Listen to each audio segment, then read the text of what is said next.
अथ श्रीयोगवासिष्ठे निर्वाणप्रकरणस्य पूर्वार्धे अष्टाविंशः सर्गः। श्रीवसिष्ठ उवाच एवं भुषुण्डवृत्तान्तः कथितस्ते मया नघ अनया प्रज्ञया तीर्णो भुषुण्डो मोहसङ्कटात् एतां दृष्टिमवष्टभ्य स्वप्राणाभ्यासपूर्विकां भुषुण्डवन्महाबाहो भवतीर्णमहार्णवः यथा ज्ञानेन योगेन सन्तताभ्यासजन्मना भुषुण्डः प्राप्तवान् प्राप्यम् तथा साधय तत्पदम्। असक्तबुद्धयः सर्वे भुषुण्डवदवस्थितिम् प्राप्नुवन्ति परे तत्त्वे प्राणापानावलोकिनः। एता विचित्रा भवता श्रुता विज्ञानदृष्टयः इदानीं धियमालम्ब्य यथेच्छसि तथा कुरु। श्रीराम उवाच भगवन् भवता भूमिभास्वता ज्ञानरश्मिभिः हार्दमुद्दामदौरात्म्यं प्रमृष्टमखिलं तमः। प्रबुद्धाः स्मः प्रहृष्टाः स्मः प्रविष्टाः स्मः स्वमास्पदम् स्थिताः स्मो ज्ञातविज्ञेया भवन्तो ह्यपरा इव।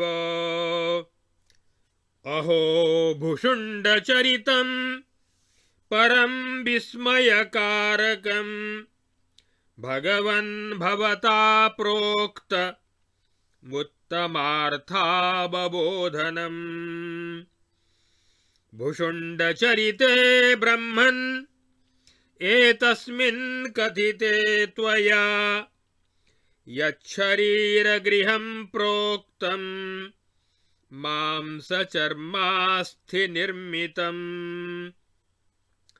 तत्केन नाम रचितं कुतो वा तत्समुत्थितं कथं वा स्थितिमायातं को वा तत्रावतिष्ठते।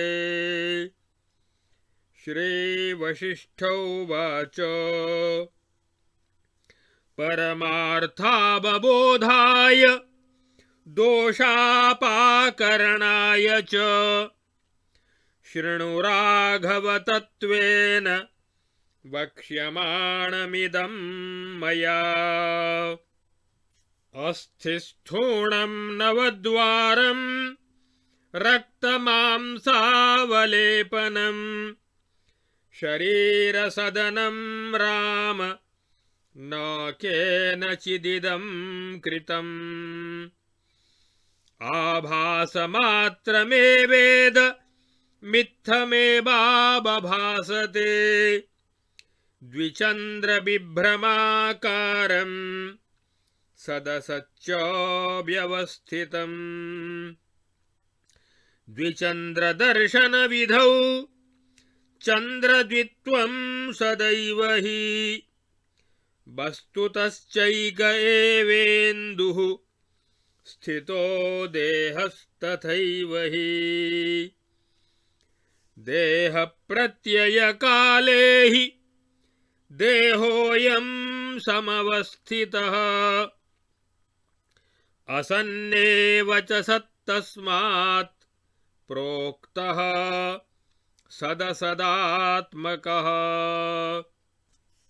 स्वप्ने स्वप्नावबोधः संस्त्वन्यदा समुधैव हि बुद्बुदो बुद्बुदविधौ सत्यो मिथ्यैव चान्यदा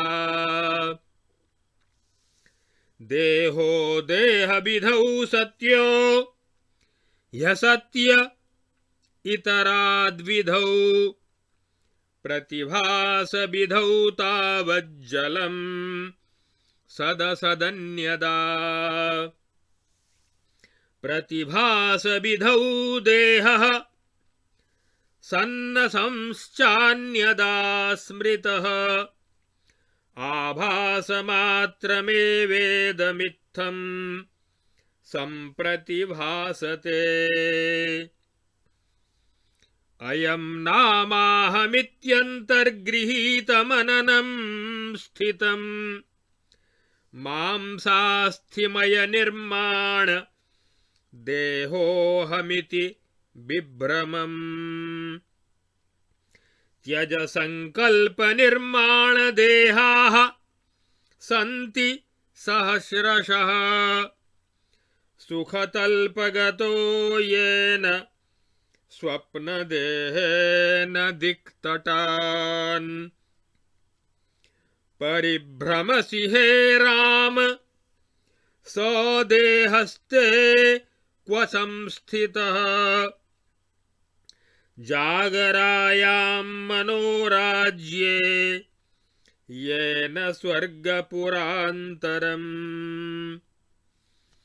परिभ्रमसि मेरुम्बा सदेहस्ते क्व संस्थितः स्वप्नेष्वपि च यः स्वप्नस्तत्र येन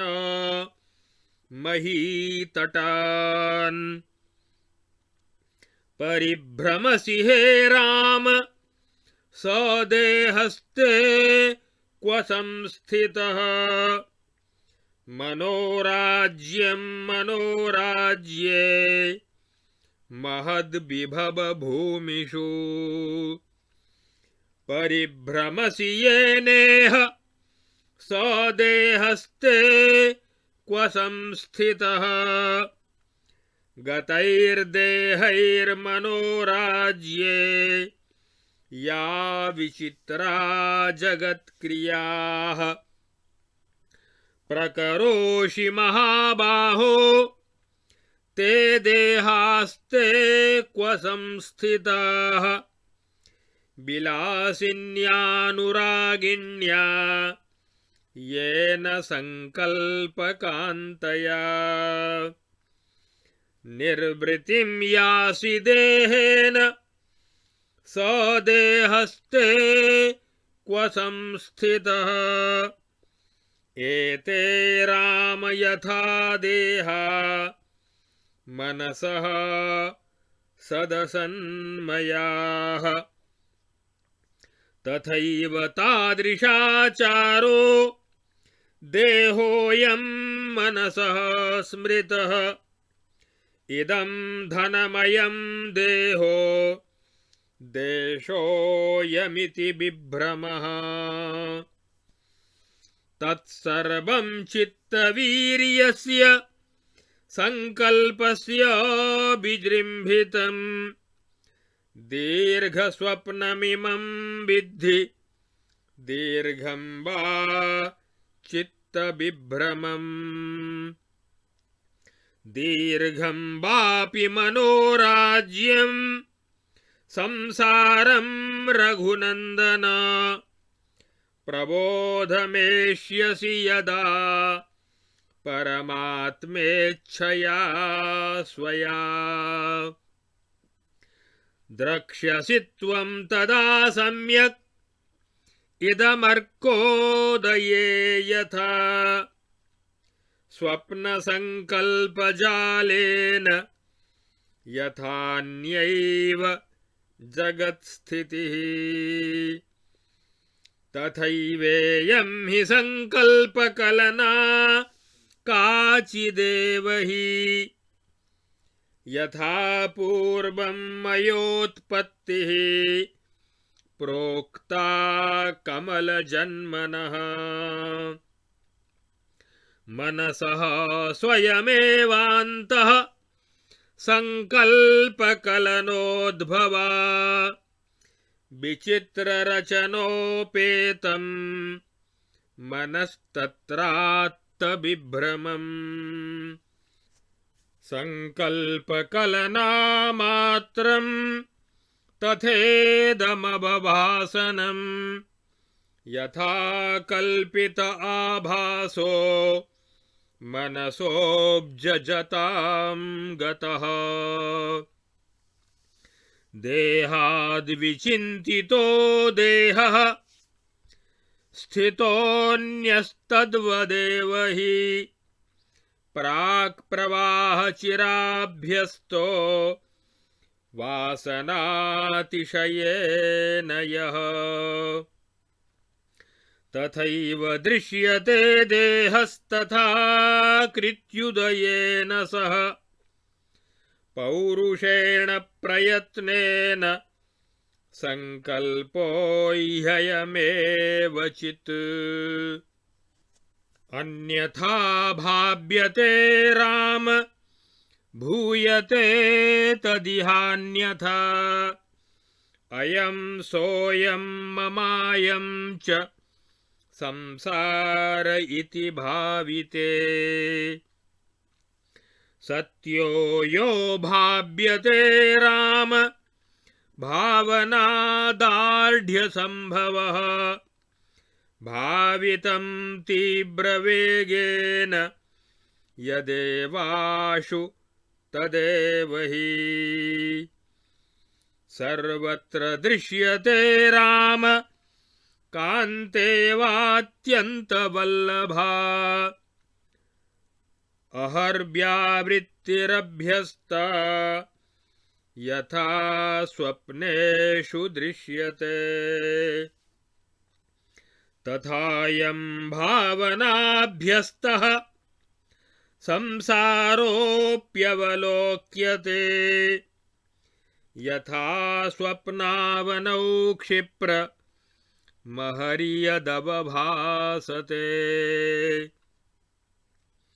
तथेदमल्पकालस्थमपि संलक्ष्यते स्थिरम् व्योमन्येव यथा तापतप्ते सन्दृश्यते सरित् धराप्यविद्यमानापि संकल्पादृश्यते तथा दृश्यते दृष्टिवैरूप्याद्यथा व्योमनिपिच्छिका तथैवेयं जगल्लक्ष्मीर्दुर्ज्ञानादवभासते दृश्यते समया दृष्ट्या न यथा व्योम्निपिच्छिका सम्यग् दृष्ट्या जगल्लक्ष्मीस्तथेयं नाबभासते भीरुरभ्येति न यथा स्वसंकल्पेषु संभ्रमम् स्वसंकल्पे हि संसारे न तथैति भयं सुधीः स्व एव हि स्वभावोऽयमित्थं सम्प्रतिभासते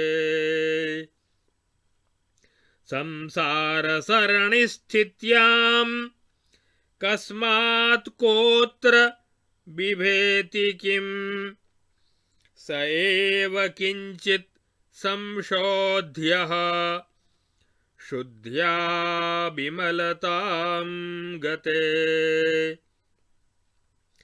तस्मिन्न दृश्यते राम मोहोऽयं जगतः स्थितः सम्यगालोकमात्रेण स्वभावः शुद्धिमृच्छति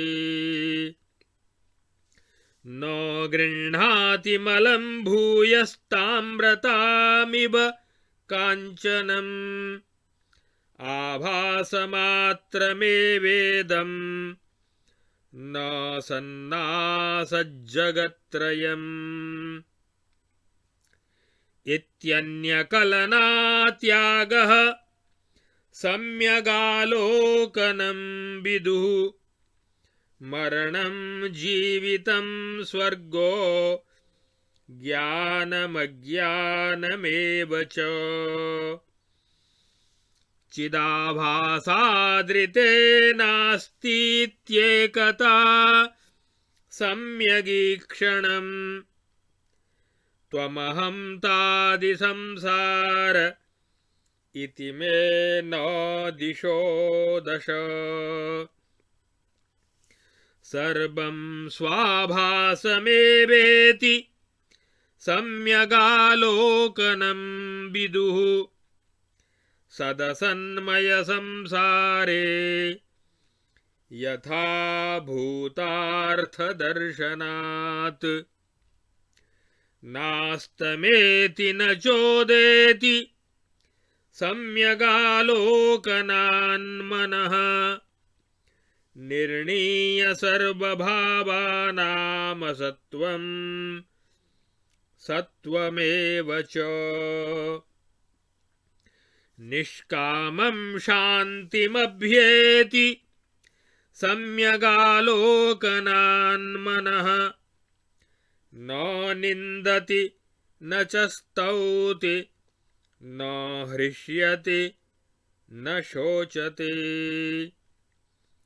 शीतलां सत्यतामेति सम्यगालोकनान्मनः अवश्यमेव मर्तव्यं सर्वैरेव हि बन्धुभिः इति बन्धुवियोगेषु किं वृथा परितप्यसे अवश्यमेव च मया मर्तव्यमिति निश्चयः इत्यात्ममरणप्राप्तौ किं मुधा परितप्यसे अवश्यमेव जातेन किंचित् सुविभवादिकम् प्राप्तव्यं पुरुषेणेति हर्षस्यावसरो हि कः सर्वस्यैव हि संसारे नरस्य व्यवहारिणः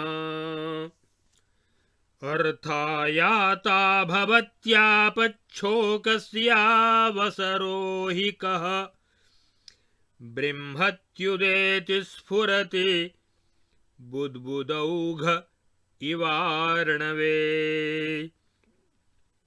इदं हि जगतां जालं किमत्र परिदेवना सत्सदेव सदैवैतद् असदेवासदेव हि क्रियावैचित्र्यमात्रे तु किमन्यत् परिदेव्यते नाहमस्मि न चाभूवं भविष्यामि न सोऽधुना देहोऽयं चित्रदोषोत्थः किमन्यत् परिदेव्यते देहाच्चेदन्य एवाहं चिदाभासस्तदङ्गहे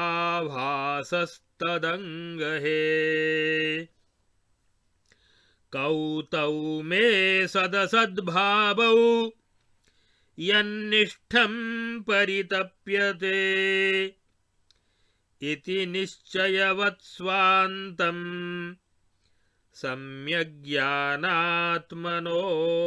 मुनेः नास्तमेति न चोदेति न शान्तं परितप्यते परतामेव नाशान्तामनुत्तमपदे स्थितः आदत्ते तित्तिरीमृद्वीं तृणकोटिमिवामलाम् एतदर्थमसत्येऽस्मिन्नास्था कार्यामनागपि सुरज्वेव बलीवर्दो बध्यते जन्तुरास्थया अतस्त्वया दृढमिदोमिति निर्णीय बुद्धितः आस्थारहितया बुद्ध्या विहर्तव्यमिहानघ कर्तव्यमेव कर्तव्यमकर्तव्यमुपेक्ष्यते आस्थानास्थे परित्यज्य लीलयैव महाधिया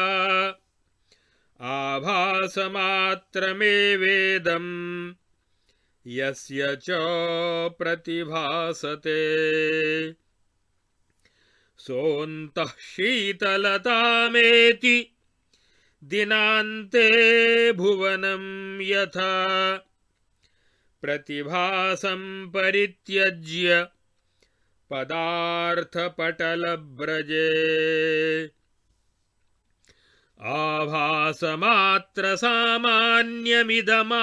आभासमात्रसामान्यमिदमालोकयानघ आभासमात्रकं राम चित्तामर्षकलङ्कितम् ततस्तदपि सन्त्यज्य निराभासो भवोत्तम चिदाकाशमयो नित्यं सर्वगः सर्ववर्जितः आभासस्य परित्यागे भवस्येकान्तनिर्मलः नाहमस्मि न मे भोगाः सत्या इत्यभिभाविते नेदमाडम्बरं व्यर्थमनर्थायावभासते अहमेव हि वा सर्वं चिदित्येवं विभाविते नेदमाडम्बरं व्यर्थमनर्थायावभासते दर्शनद्वयमप्येतत् सत्यमत्यन्तसिद्धिदम् यदेकमेतयो वेत्सि रम्यं तद् राम संश्रय द्वाभ्यामेवाथवैताभ्यां दर्शनाभ्यामिहानघ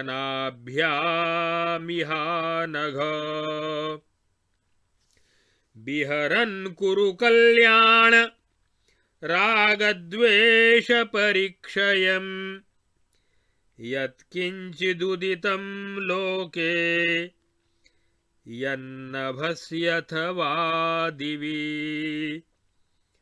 तत्सर्वं प्राप्यते राम रागद्वेषपरिक्षयात् रागादिहतया बुद्ध्या यादृग्राम विचेष्टितम् तत्तदेव प्रयात्याशु मूढानां विपरीतताम् द्वेषदोषोर्मिरुद्धासु न गुणाश्चित्तवृत्तिषु पदं कुर्वन्ति दग्धासु स्थलीषु हरिणा इव रागो द्वेषश्च सर्पौ द्वौ न विलीनौ मनोबिले यस्य कल्पतरोस्तस्मात् किं नामांग न लभ्यते ये हि प्राज्ञाः स्वनियता विदग्धाः शास्त्रशालिनः रागद्वेषमयास्ते वै जम्बुकास्ते धिगस्तुतान् मद्धनं भुक्तमन्येन धनं त्यक्तं मयान्यतः इति संव्यवहारेहाः के रागद्वेषयोः क्रमाः धनानि बन्धवो मित्रं पुनरायान्ति यान्ति च किमेतेषु नरः प्राज्ञो रज्यते वा विरज्यते भावाभावभवा भोगा मायेयं पारमेश्वरी संसाररचना सर्वा संसक्तं पातयत्यलं न धनं न जनो नात्मा सत्यं राघव वस्तुतः मिथ्यैव मिथ्यावसितोमितीदं परिलक्ष्यते आद्यन्तयोः सर्वमसन्मध्येऽप्यस्थिरमाधिमत् क्व बध्नाति रतिं प्राज्ञो ह्यन्यकल्पितखद्रुमे एकेन कल्पिताखे स्त्री भुङ्क्ते तां दूरगोपरः इतीयमङ्गसंसाररचना तेन मा भ्रम भूताजवं जवीभाव मिममाततमाकुलम् गन्धर्वपुरनिर्माणविलासेन समं विदुः स्वप्नसङ्कल्पपुरवत् असदेवेदमुत्थितम् सर्वत्र संस्थमेवेदम् सुषुप्तमिव विच्युतम् परिपश्यसि संसार दीर्घस्वप्नपुरद्रुमम्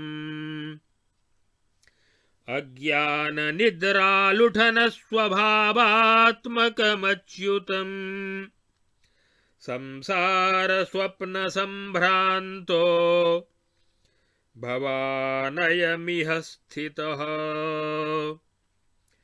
तदेनां विततां निद्रां घनाज्ञानमयात्मिकाम् त्यजालक्ष्मीमिवावाप्तनिधानः पुरुषोत्तमः प्रबोध मे हि पश्यस्वमात्मान मुदितं सदा निर्विकल्पं चिदाभासं प्रातः पद्मं रविं यथा प्रबुध्यस्व प्रबुध्यस्व पुनः पुनरयं मया प्रबोध्यसे महाबाहो पश्यात्मार्कमनामयम् मयैतेनाभिवृष्टेन शीतेन ज्ञानवारिणा सुशब्दशालिना राम ह्यनेनैवासि बोधितः बोधमासादय परं प्रबोधोऽद्यैव राघव सत्यमालोकयालीकं त्यक्त्वेमं जागतं भ्रमम् न ते जन्म न ते दुःखं न दोषास्ते न ते भ्रमाः सर्वं संकल्पमुत्सृज्य तिष्ठात्मनि सुसंस्थितः। परिगलितविकल्पदोषजालस्त्वमसि सुसार सुषुप्तसौम्यदृष्टिः। अतिविततमिदं सुशुद्धये त्वम् समुपशमात्मनि तिष्ठ हे महात्मन्। इत्यार्षे श्री वासिष्ठ महारामायणे वाल्मीकीये देवदूतोक्तमोक्षोपायेषु निर्वाण प्रकरणे पूर्वार्धे परमार्थयोगोपदेशो नाम 28वां सर्गः। अब योग वासिष्ठ महारामायण के निर्वाण प्रकरण के पूर्वार्ध के 28वें सर्ग में शरीर और संसार की अनिश्चितता तथा भ्रांति रूपता का वर्णन किया गया है। श्री वशिष्ठ जी कहते हैं, हे निष्पाप श्री राम, इस प्रकार अब तक मैंने आपको श्री भुषुंड जी का वृत्तांत कहा। इस विवेक युक्त यथार्थ बुद्धि से भुषुंड मोह संकट से तर गया था। पूर्वोक्त प्राण और अपान की उपासना करने वाले सभी अनासक्त बुद्धि मनुष्य भुषुंड की तरह परम पद रूप परमात्मा में स्थिति प्राप्त करते हैं। हे श्री राम, इन सब विचित्र विज्ञानोपासनाओं का तुमने श्रवण किया। अब बुद्धि का अवलंबन करके जैसा उचित समझो वैसा करो। श्री राम जी ने कहा, भगवन, आपने जो भुषुंड का उत्तम यथार्थ तत्व का बोधक और आश्चर्यजनक श्रेष्ठ चरित्र कहा, उससे मुझे अत्यंत हर्ष हुआ। हे ब्रह्मन, मांस, चर्म और अस्थि से निर्मित शरीर रूपी घर का जो आपने वर्णन किया है, उसकी रचना किसने की है? कहाँ से वह उत्पन्न हुआ और किस तरह से स्थित हुआ और उसमें कौन रहता है? इसके उत्तर में श्री वशिष्ठ जी ने कहा, हे राघव, परब्रह्म रूप परमार्थ तत्व को जानने के लिए तथा संसार के कारण रूप अनेक दोषों के विनाश के लिए मेरे द्वारा तत्वतः कहे जाने वाले इस उपदेश को तुम सुनो। हे श्री राम, इस शरीर रूपी घर का, जिसमें हड्डियां ही खंबे हैं, मुख आदि 9 दरवाजे हैं और जो रक्त और मांस से लीपा गया है, वास्तव में किसी ने भी इसका निर्माण नहीं किया है।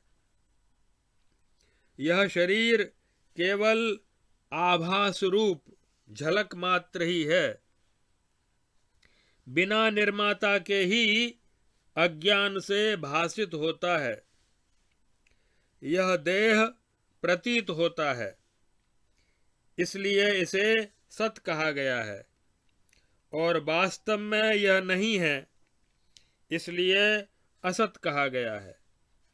जैसे स्वप्न काल में ही स्वाप्निक पदार्थ सत के जैसे प्रतीत होते हैं, किंतु जागृत काल में वे असत हैं, उनका अत्यंत अभाव है। तथा जैसे मृग तृष्णिका का जल भी मृग तृष्णिका की प्रतीति होने पर उस काल में वह सत के जैसा ही रहता है, और अन्य विचार काल में वह असत रहता है। वैसे ही देह की प्रतीति होने पर देह सत्य जैसी है और आत्मा का यथार्थ ज्ञान होने पर असत्य है, अर्थात उसका अत्यंत अभाव है। इसलिए ये शरीर आदि जो केवल आभास रूप ही हैं, अज्ञान काल में ही प्रतीत होते हैं। हे श्री राम, भला बतलाओ तो सही कि सुखशैया पर सोए हुए तुम जिस स्वप्न देह से विविध दिशाओं में परिभ्रमण करते हो, वह तुम्हारी देह किस स्थान में स्थित है? स्वप्न में भी जो दूसरा स्वप्न आता है, उस स्वप्न में जिस देह से बड़े बड़े पृथ्वी तटों पर तुम परिभ्रमण करते हो, वह तुम्हारी देह कहाँ स्थित है? और मनोराज्य के भीतर कल्पित दूसरे मनोराज्य में बड़े बड़े वैभवपूर्ण स्थानों में संकल्प द्वारा जिस देह से तुम भ्रमण करते हो, वह तुम्हारी देह कहाँ स्थित है? अर्थात कहीं नहीं। हे श्री राम, ये शरीर जिस प्रकार मानसिक संकल्प से उत्पन्न, अतएव सत और असत रूप है, ठीक उसी प्रकार यह प्रस्तुत शरीर भी, यह भौतिक शरीर भी मानसिक संकल्प से उत्पन्न, अतएव सद्रूप और असद्रूप है। यह मेरा धन है, यह मेरा शरीर है, यह मेरा देश है, इस प्रकार की जो भ्रमजनित प्रतीति होती है, वह भी अज्ञान से ही होती है, क्योंकि धन आदि सब कुछ चित्त जनित संकल्प का ही कार्य है। हे रघुनंदन, इस संसार को इस तरह का दीर्घ स्वप्न अथवा दीर्घ चित्त विभ्रम या फिर दीर्घ मनोराज्य ही समझना चाहिए। स्वप्न और संकल्पों से अर्थात मनोराज्यों से जैसे एक विलक्षण बिना हुए ही जगत की प्रतीति होती है, वैसे ही यह व्यावहारिक जगत की स्थिति भी एक प्रकार के संकल्प से जनित एवं विलक्षण अर्थात अनिर्वचनीय ही है, क्योंकि वह बिना हुए ही प्रतीत होती है। हे श्री राम, पौरुष से और प्रयत्न से मन को अंतर्मुख बनाने पर जब परमात्मा के तत्व का यथार्थ साक्षात्कार हो जाता है, तब यह जगदाकार संकल्प चिन्मय परमात्म रूप ही अनुभव होने लगता है। किंतु यदि उसकी विपरीत रूप से भावना की जाए तो विपरीत ही अनुभव होने लगता है, अर्थात भावना के अनुसार ही संसार है, क्योंकि यह वह है, यह मेरा है और यह मेरा संसार है। इस प्रकार की भावना करने पर देहादि जगत रूप संकल्प जो सत्य के जैसा ही प्रतीत होता है, वह केवल सुदृढ़ भावना से ही होता है। दिन के व्यवहार काल में मनुष्य जैसा अभ्यास करता है, वैसा ही स्वप्न में उसे दिखलाई पड़ता है।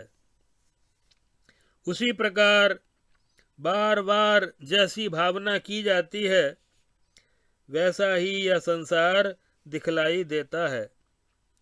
जैसे स्वप्न काल में थोड़ा सा समय भी अधिक समय प्रतीत होता है, वैसे ही यह संसार अल्पकालस्थायी और विनाशशील होने पर भी स्थिर प्रतीत होता है। जैसे सूर्य की किरणों से मरुभूमि में मृग तृष्णा रूपी नदी दिखाई देती है, वैसे ही ये पृथ्वी आदि पदार्थ वास्तविक न होने पर भी संकल्प से सत्य जैसे दिखाई देते हैं। जिस प्रकार नेत्रों के दोष से आकाश में मोर पंख दिखाई देते हैं, वैसे ही बिना हुए ही यह जगत मन के भ्रम से प्रतीत होता है। किंतु दोष रहित नेत्र से जैसे आकाश में मोर पंख नहीं दिखाई देते, वैसे ही यथार्थ ज्ञान होने पर यह जगत दिखलाई नहीं पड़ता। हे श्री राम, जिस प्रकार एक डरपोक मनुष्य भी अपने कल्पित मनोराज्य के हाथी बाघ आदि को देखकर भयभीत नहीं होता, क्योंकि वह समझता है कि यह तो केवल मेरी कल्पना ही है, मेरी कल्पना के सिवाय और कुछ नहीं है, वैसे ही यथार्थ ज्ञानी पुरुष इस संसार को कल्पित समझकर भयभीत नहीं होता, क्योंकि ये भूत भविष्य वर्तमान तीनों जगत प्रतीति मात्र ही हैं, वे वास्तव में नहीं हैं, इसलिए सत नहीं है, और उनकी प्रतीति होती है, इसलिए उनको सर्वथा असत भी नहीं कह सकते। अतएव अन्य कल्पनाओं का अभाव ही परमात्मा का यथार्थ ज्ञान है। तदेको वशिष्ठ शिव केवलोहम। इस संसार में व्यवहार करने वाले सभी मनुष्यों को अनेक प्रकार की आपदाएं स्वाभाविक ही प्राप्त हुआ करती हैं, क्योंकि यह जगत समूह वैसे ही उत्पन्न होता है, बढ़ता है और विकसित होता है, जैसे समुद्र में बुदबुदों का समूह, जैसे पानी में बुलबुले पैदा हो जाते हैं। फिर इस विषय में शोक ही क्या। परमात्मा जो सत्य वस्तु है वह सदा सत्य ही है, जैसे पानी सत्य है और बुलबुला असत्य है। और यह दृश्य जो असत्य वस्तु है वह सदा असत्य ही है, प्रतीति मात्र है, जैसे बुलबुला प्रतीति मात्र है। इसलिए माया रूप विकृति के वैचित्र्य से प्रतीयमान इस प्रपंच में ऐसी दूसरी कौन सी वस्तु है जिसके विषय में शोक किया जाए, तत्र का परिदेवना।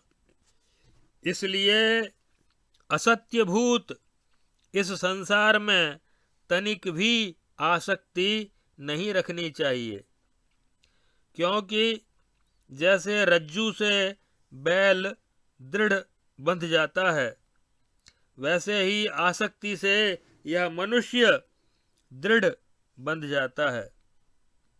अतः हे निष्पाप श्री राम, यह सब ब्रह्म रूप ही है, इस प्रकार समझकर तुम आसक्ति रहित हुए इस संसार में विचरण करो।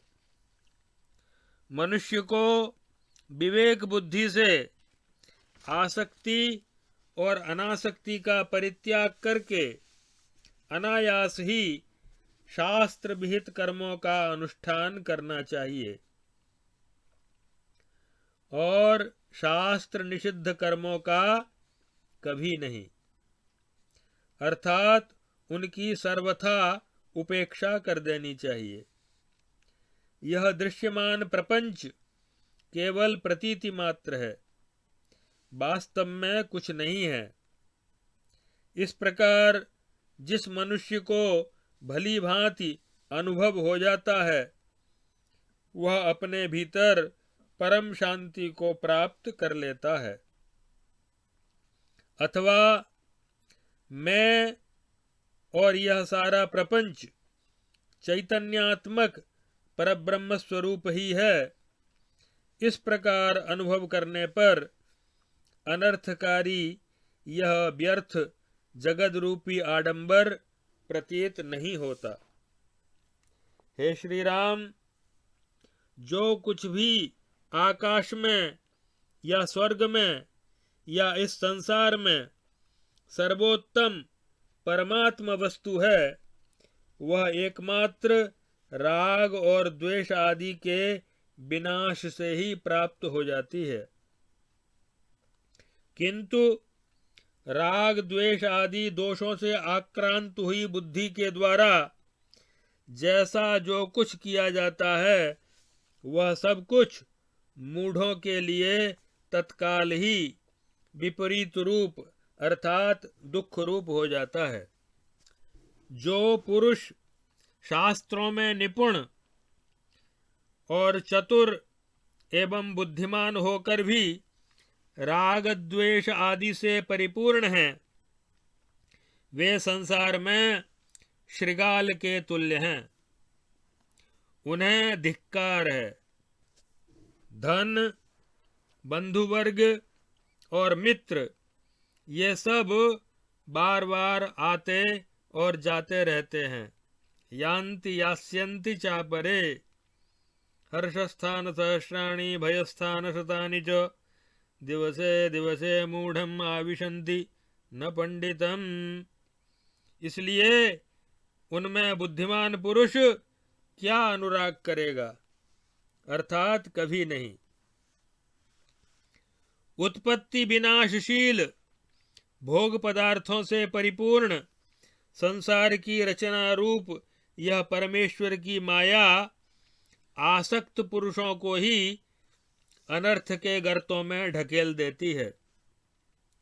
हे राघव, वास्तव में धन, जन और मन सत्य नहीं है, किंतु मिथ्या ही दिख पड़ते हैं, क्योंकि आदि और अंत में सभी पदार्थ असत हैं। प्रारंभ में भी नहीं थे और अंत में भी नहीं है। आदावन्ते च यन्नास्ति वर्तमानेऽपि तत्तथा। ये केवल बीच में ही देखते हैं, बीच में ही और क्षणिक एवं दुखप्रद हैं। इसलिए बुद्धिमान पुरुष आकाश वृक्ष के सदृश कल्पित इस संसार से कैसे प्रेम करेगा। धनानि भूमौ पशवश्च गोष्ठे भार्या गृहद्वारि जनश्मशाने देहश्चितायां परलोकमार्गे धर्मानुगो गच्छति जीव एकः।